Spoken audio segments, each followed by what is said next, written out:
everyone, hope you all are doing good in your studies. तो आ गया है part 42 staff nurse exam preparation. हम नॉसेट 5 की तैयारी कर रहे हैं और 2 सिस्टम हम कर चुके हैं, गैस्ट्रोइंटेस्टाइनल एंड रेस्पिरेटरी। आज हम कर रहे हैं रीनल सिस्टम। पहले भी मैं काफ़ी वीडियोस बना चुकी हूँ, तो आप वो भी जाके देख लीजिए। बहुत ज़्यादा इंपॉर्टेंट क्वेश्चंस करा रही हूँ जो कि बहुत बार रिपीट हो चुके हैं। So without any delay start करते हैं विद आवर फर्स्ट क्वेश्चन। तो फर्स्ट क्वेश्चन है, involuntary loss of urine which result from sudden increase in abdominal pressure such as coughing sneezing is known as.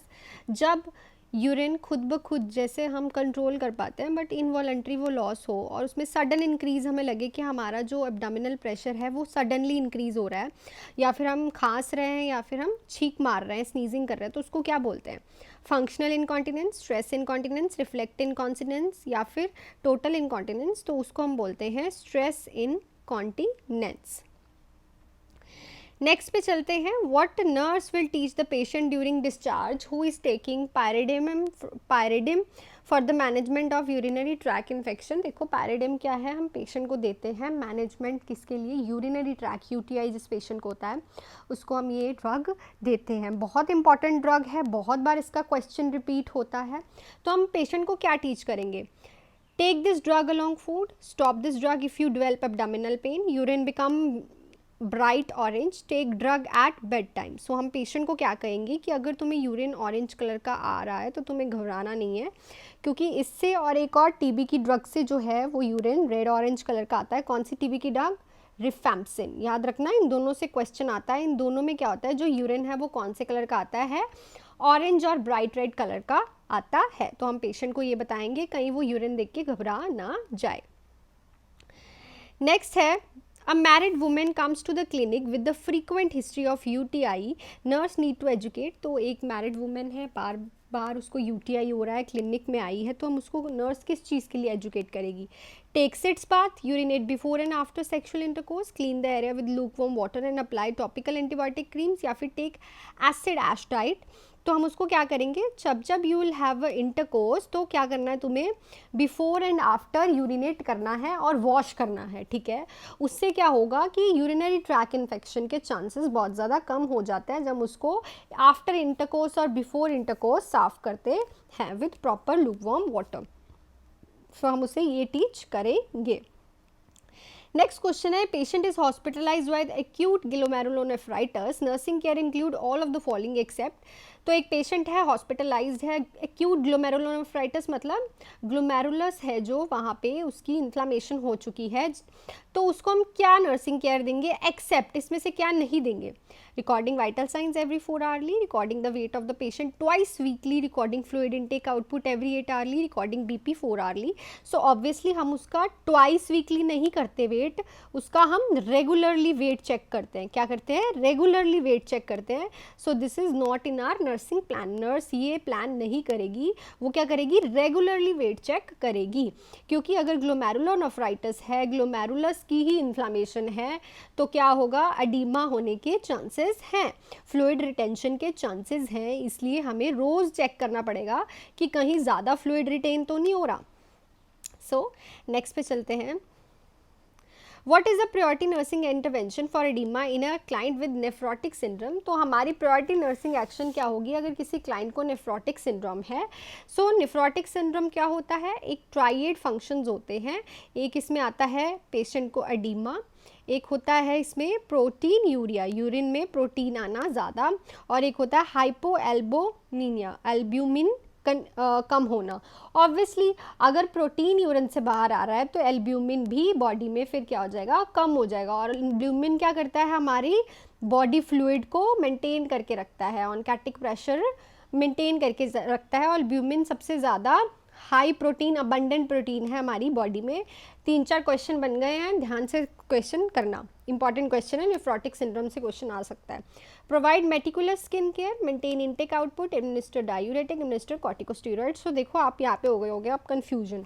देखो ध्यान से क्वेश्चन पढ़ोगे तो उन्होंने किस चीज़ के बारे में नर्सिंग इंटरवेंशन पूछी है? सिर्फ एडीमा के बारे में।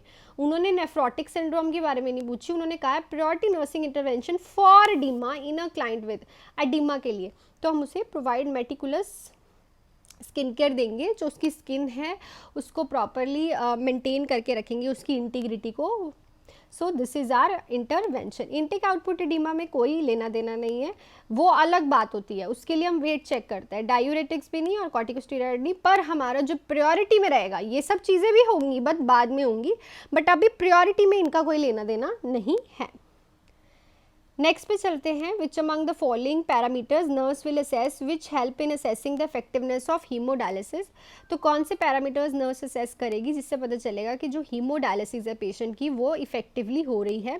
Electrolyte balance, electrolyte value such as potassium, low serum creatinine level, BP या फिर यूरिन आउटपुट। तो जब पेशेंट का क्रेटिनिन लेवल कम आएगा तो हमें पता चल जाएगा कि जो किडनी है वो प्रॉपरली फंक्शन कर रही है, हीमोडायलिसिस प्रॉपर हुआ है, और जो ब्लड जो वेस्ट प्रोडक्ट थे, ब्लड में जितने भी वेस्ट थे वो सारा निकल चुका है, और इस टाइम क्रेटिनिन लेवल जो है वो लो आ रहा है।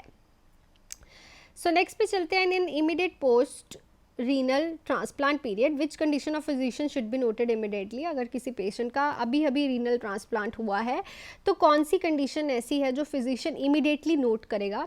Pen, urine output less than 30 ml per hour, haematuria, bleeding from surgical side. So patient के अगर सर्जिकल साइड से कहीं ब्लीडिंग हो रही है तो हमें वो नोट करनी पड़ेगी, बिकॉज वहाँ पे कुछ ना कुछ दिक्कत हो गई है, या फिर इन्फेक्शन हो गया है, या फिर वो बॉडी रेजिस्ट कर रही है।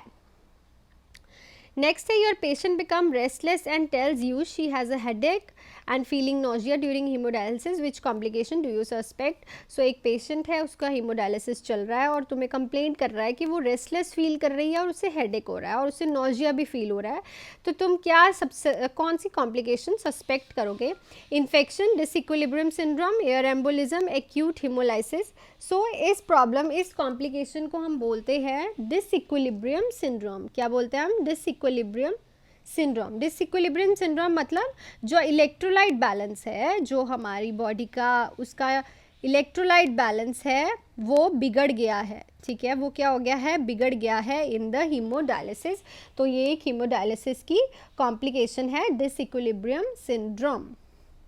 नेक्स्ट पे चलते हैं, your patient is complaining of muscle cramps while undergoing hemodialysis, which intervention is effected to relieving muscle cramps. तो आपका पेशेंट कह रहा है कि मुझे मसल क्रैम्प्स हो रहे हैं जब उसका हीमोडायलिसिस चल रहा है, तो आप क्या करोगे ये मसल क्रैम्प को रिलीव करने के लिए?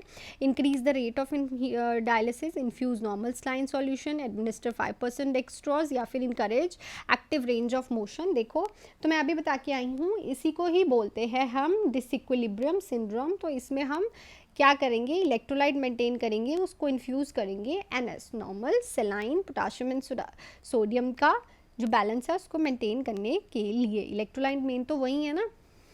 नेक्स्ट पे चलते हैं, which is drug is induced indicated for pain related to acute renal calculi. अगर किसी को रीनल कैल्कुलाई की पेन हो रही है तो कौन सी ड्रग इंडिकेटेड होती है?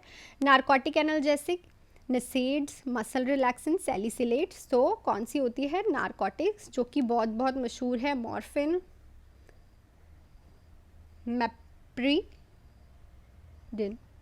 ठीक है, so this are some important questions. ठीक है, ये था पार्ट 42। आई होप ये वीडियो आपको अच्छी लगी हो। अच्छी लगी है तो please hit the like button and subscribe to my channel for more such video. अब तो टाइम भी थोड़ा रह गया है, 2 ही मंथ्स लगा के चलो आप। ठीक है, so please like this video and subscribe to my channel. Thank you.